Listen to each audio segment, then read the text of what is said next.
सलाम, नमस्ते, सत श्री अकाल। मैं हूं रजा और आप देख रहे हैं रजाग्राफी की अंतरराष्ट्रीय prime time report, international prime time report, जिस एक रिपोर्ट के अंदर, एक ही वीडियो के अंदर पूरी दुनिया की तमाम बड़ी खबरें जो आपके लिए बेहद ज़रूरी है वो मैं आपको देता हूं। पाकिस्तान पूरी तरह से इस वक्त पगला गया है। मैं बात कर रहा हूं पाकिस्तान के सेनापति की, आसिम मुनीर की। पता नहीं कौन सा सूखा नशा किया कि अचानक से उन्होंने ऐसा बयान दिया कि खुद पाकिस्तानियों को उनके बयान से काफ़ी हैरत हो रही है। पहले से ही पाकिस्तान में बड़ी उथल पुथल है। पाकिस्तान की आवाम बेचारी पहले से ही सुकून में नहीं है, परेशान है। गरीबी बढ़ रही है, महंगाई बढ़ रही है, सुकून ख़त्म हो रहा है। हर जगह आतंकी संगठन है, हर जगह टेररिज्म है, सुकून नाम की कोई चीज़ नहीं है। ऐसे में पाकिस्तान के सेनापति ने ऐसा बयान दिया जिससे पाकिस्तानियों की टेंशन बढ़ गई और पाकिस्तान एक बार फिर से ख़तरे में चला गया। पाकिस्तान के सेनापति ने पता नहीं कौन सा नशा किया हुआ था कि उन्होंने इतना बड़ा बयान दिया कि बवाल हो गया। उन्होंने कहा कि पाकिस्तान का एक नागरिक भी पूरे अफ़गानिस्तान से ज़्यादा ज़रूरी है, पूरे ही अफ़गानिस्तान से। बिल्कुल ऐसी बात कही जो हज़म होने वाली नहीं है। साथ में उन्होंने कहा कि अगर पाकिस्तान के एक भी नागरिक पर कोई बात आए तो पूरा अफगानिस्तान भाड़ में जाए। और साथ ही अफगानिस्तान के साथ साथ ईरान को भी लपेट लिया, जबकि ईरान ने खुद बताया कि हमने जब पाकिस्तान पर अटैक किया तो पाकिस्तान को उनकी जानकारी हमला होने से पहले, हमला करने से पहले कई घंटे पहले हमने जानकारी भी दी थी। अब पाकिस्तान के सेनापति ने अफगानिस्तान से मामला ख़राब करते हुए ईरान के खिलाफ भी पहली बार पाकिस्तान आर्मी के चीफ ने मुंह खोला और कहा कि पाकिस्तान की पीठ में छुरा तेहरान ने घोंपा है। साथ ही जहां पाकिस्तान की सरकार अब तक कह रही थी कि हम, खासकर जो पूर्व प्रधानमंत्री हैं जो काफ़ी मेहनत कर रहे थे, जिनकी ज़िंदगी को अब बिल्कुल तबाह कर दिया गया है, जेल में डाल दिया गया है इमरान खान को, वो बेचारे बार बार ये बात कह रहे थे कि भैया हम भारत से अपने रिश्ते ठीक करेंगे, अपने रिश्ते ठीक करना चाहते हैं, चाहे जैसे मर्जी करें। ऐसे में पाकिस्तान के आर्मी चीफ आसिम मुनीर ने भारत को भी लपेट दिया और कह दिया कि भारत के साथ नॉर्मलाइजेशन नहीं हो सकता, भारत के साथ रिश्ते कभी ठीक नहीं हो सकते। तीन ये ऐसी बातें कही हैं जिससे आधे से ज़्यादा पाकिस्तानी खुद एग्री नहीं करते। उनका मानना ये है कि अगर इस तरह के बयान देंगे तो हमारा सुकून और चला जाएगा। बहरहाल मेरा ये मानना है कि सूखा नशा होता है, वो सुबह सुबह कर लिया होगा या रात की नहीं उतरी होगी, इस वजह से उन्होंने ऐसा बयान दिया। अब अगली खबर की तरफ। उधर पाकिस्तान की सरकार ने कनाडा और अमेरिका के नक्शे कदम पे चलते हुए भारत पर इल्ज़ाम लगाया कि पाकिस्तान की सरजमीन पर भारत ने 2 पाकिस्तानियों को कत्ल किया है। हालांकि पाकिस्तान के इस इल्ज़ाम को भारत ने तुरंत रिजेक्ट कर दिया है। उधर मेरे दोस्तों, पाकिस्तान ने कहा कि हमारे पास सारे सबूत मौजूद हैं, सारे सबूत हैं और हम उसको दिखा सकते हैं। इस पर भारत ने कहा कि मुंह बंद करो, सारी दुनिया जानती है आतंकवाद का झट्टा कहाँ पर है, सबसे बड़ा आतंकवादियों का ग्रुप कहाँ पर है, लिहाजा हमको ब्लेम करना बंद करो। उधर कनाडा ने भारत और रूस और चीन पर इल्ज़ाम लगाया है कि इन तीनों ने मिलकर कनाडा के अंदर जो चुनाव हुए हैं उसमें इंटरफेयर किया है। उधर चाइना ने इन्वेस्टिगेशन किया पाकिस्तान को सही साबित करने के लिए और भारत पर इल्ज़ाम लगा दिया। ग्लोबल टाइम ने लिखा कि चाइना ने इन्वेस्टिगेशन किया पाकिस्तान के बलूचिस्तान और भारत के कनेक्शन को, तो ये साबित हो रहा है, ये सबूत मिल रहे हैं कि पाकिस्तान के अंदर जो बलूचिस्तान है उन आतंकी संगठनों को भारत सपोर्ट करता है। मेरे दोस्तों, आपको बता दूं कि ये जो रिपोर्ट, ये जो खबर अब आपको बताने वाला हूं, ये एक ऐसी खबर है कि इसको अलग से मैं 2-4 मिनट की वीडियो बनाकर पोस्ट करता तो मेरा बेहतरीन फ़ायदा होता, लेकिन यहाँ आपका समय बर्बाद ना हो और हमारे चैनल पर कम वीडियोस में एक वीडियो के अंदर ज़्यादा जानकारी आपको मिले, ये मेरा वो मूव है। सुनिए, चाइना ने पूरी दुनिया की अब तक की सबसे एडवांस बुलेट बना ली है, गोली बना ली है।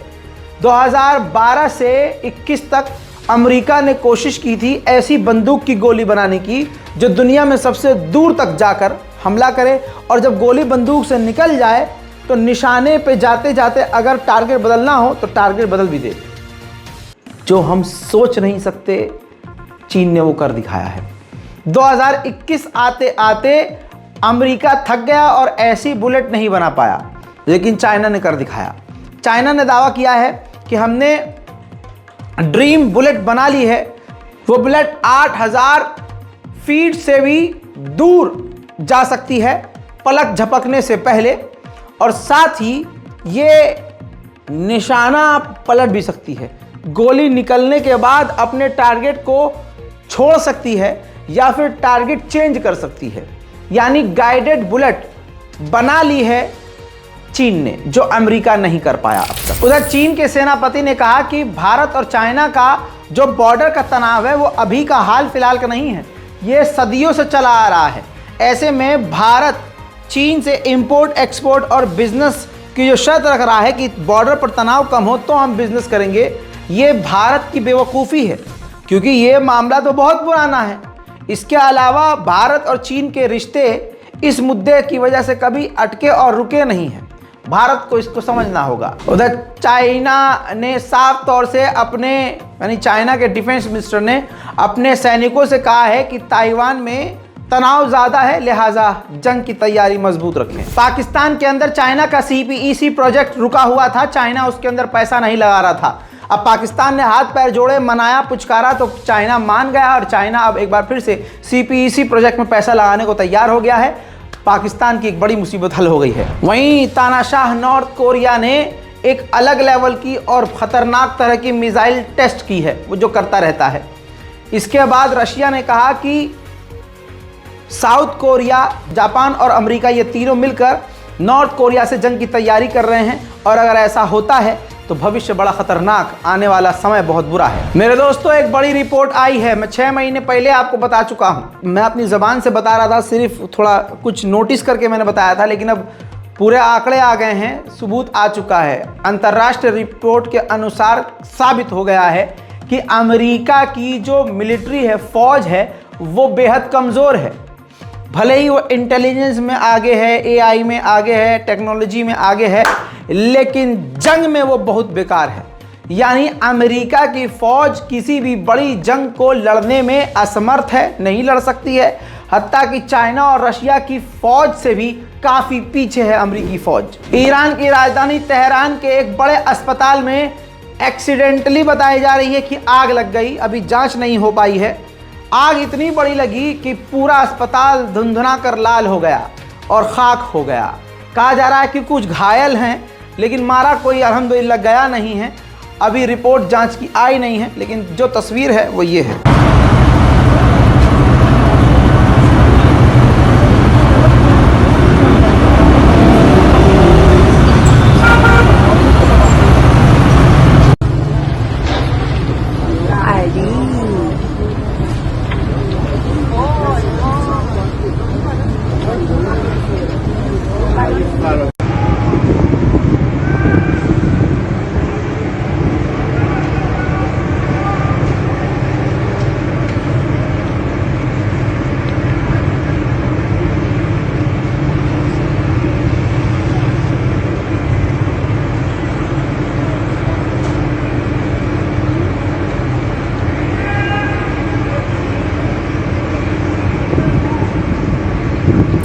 उधर मेरे दोस्तों, अमेरिका ने बड़ा दावा किया है कि जब ईरान के अंदर 2 आतंकी हमले हुए हाल फिलहाल में, उस हमले से पहले हमने खुद ईरान को जानकारी दी थी कि आईसिस आपके बॉर्डर पर कुछ बड़ा कर रहा है, हलचल नजर आ रही है, ध्यान रखिए। इसके बाद भी ईरान उन हमलों को रोक नहीं पाया। मेरे दोस्तों, महंगाई बहुत ज़्यादा हो रही है फ्रांस के अंदर, बिजली के दाम बढ़ रहे हैं, हर चीज़ के दाम बढ़ रहे हैं, जिसकी वजह से वहाँ भी किसान परेशान हैं। और वहाँ के किसानों ने वो क्या रैली निकाली है। भारत के किसान तो बहुत पीछे रह गए हालांकि वो भी भारत की सरकार को हिला सकते थे, लेकिन भारत के किसानों ने फिर भी बड़ी तमीज़ से प्रदर्शन किया। फ्रांस के किसानों ने तो सारी हदें पार कर दी। किसानों ने बिल्डोज़र से, ट्रकों से वो कूड़े कबाड़े उठा के मैकडॉनल्ड, पता नहीं कौन कौन से बड़े बड़े शोरूम के अंदर, रेस्टोरेंट के अंदर जाकर सब कूड़ा कचरा फेंक दिया। देखिए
मेरे दोस्तों मुबारक हो, जो अरब के फ़ैन हो उनको मुबारकबाद पेश करता हूं और मुबारकबाद के नाम पर उनके मुंह पे मैं जूता मारते हुए उनके मुंह पे थूकना चाहता हूं। मेरे दोस्तों, जो भारत और पाकिस्तान में बैठकर टोपी लगाकर लंबी दाढ़ी वाले बैठकर सिर्फ हिजड़ों की तरह सऊदी अरब के लिए तालियां बजाते हैं, उनके मुंह पर थूकता हूं। लीजिए, उनके नाजायज़ बाप की हकीकत देखिए। मोहम्मद बिन सलमान की सरकार ने सऊदी अरब के इतिहास में हुजूर पाक सल्लल्लाहु अलैहि वसल्लम की पाक सरजमीन पर इतना गंदा कदम उठाया है कि जिगर फट रहा है। अब ये इतिहास में पहली बार हो रहा है कि मोहम्मद बिन सलमान की सरकार शराब बेचेगी सऊदी अरब में, शराब। अल्लाहु अकबर। अब सिर्फ कंडीशन ये है ताकि मुसलमान ना भड़कें कि ये शराब उनको बेची जाएगी जो विदेशी वहाँ रह रहे हैं, डिप्लोमेट से रह रहे हैं। आप समझ रहे हैं? आप भी जानते हैं, हम भी जानते हैं, ये कहने वाली बात है। बाद में कौन देख रहा है कि सिर्फ डिप्लोमेट खरीद रहे हैं या सारे अरब खरीद रहे हैं? आप समझ रहे हैं? आपके लिंक में अगर कोई अरब का चाहने वाला हो, ये वीडियो उसके मुंह पर या सिर्फ ये सेक्शन कट करके उसके मुंह पर थूकिए। स्वीडन को नेटो की मेंबरशिप देने का अप्रूवल जैसे ही तुर्की ने दिया, बाइडेन ने विपक्षी नेताओं को लेटर लिख दिया कि तुरंत प्रभाव से इसी वक्त तुर्की को F-16 विमान दे दिया जाए। उधर मेरे दोस्तों, रशिया से एक बड़ी खबर आ रही है। रशिया 65 यूक्रेन के कैदियों को अपने 9 रूसी कैबिन क्रू के साथ जहाज से यूक्रेन के करीब भेज रहा था अदला बदली के लिए। यूक्रेन ने न जाने क्या फायर किया कि उस जहाज पर अटैक किया और वो पूरा जहाज क्रैश हो गया, जिसमें यूक्रेन के खुद के 65 सैनिक और 8 से 9 रूसी कैबिन क्रू मारे गए। वीडियो देखिए।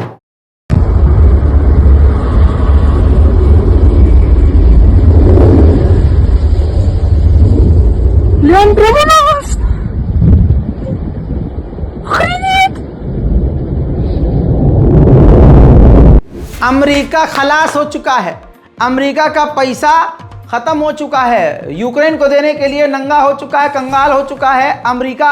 अब अमेरिका 50 देशों की मीटिंग करने वाला है, जिसमें वो 50 देशों से चंदा मांगेगा, भीख मांगेगा। उधर नेटो पूरी तरह से रूस के खिलाफ इकट्ठा हो गया है और कोल्ड वॉर के बाद सबसे बड़ी ड्रिल कर रहा है, जिसमें 90,000 सैनिक शामिल हैं। उधर नेपाल ने रशिया से कहा है कि जो 200 नेपाली सैनिक आपके यहाँ आपकी तरफ से लड़ रहे हैं, उन तमाम नेपालियों को वापस भेजो और जो नेपाली मारे गए हैं उनकी डेड बॉडी को भी वापस भेजो। वहीं नेटो ने कहा है 1.2 अरब डॉलर के हथियार यूक्रेन को देंगे। जर्मनी भी जंग की तैयारी कर रहा है। जर्मनी भी अब उन लोगों को शामिल करेगा अपनी सेना में जो जर्मन है ही नहीं, जो विदेशी हैं। उधर मेरे दोस्तों, ब्रिटेन ने भी अपने नागरिकों से कह दिया है कि बर्तानिया के आम लोगों को भी जंग की तैयारी करनी चाहिए। रूस इस वक्त पूरी तरह से यूक्रेन पर हावी हो गया है।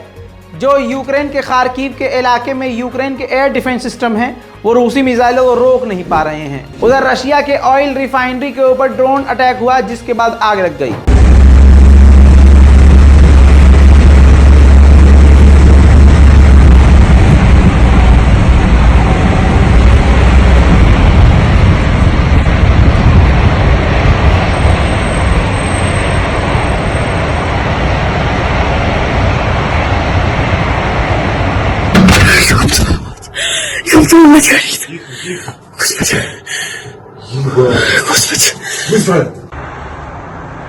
उधर यूक्रेन 4 न्यूक्लियर पावर रिएक्टर बनाना शुरू कर चुका है। फिलहाल की इस अंतरराष्ट्रीय रिपोर्ट में पूरी दुनिया की तमाम बड़ी खबरों में आज के लिए इतना ही। चैनल को सब्सक्राइब कीजिए और इस रिपोर्ट को शेयर कीजिए। जय हिंद।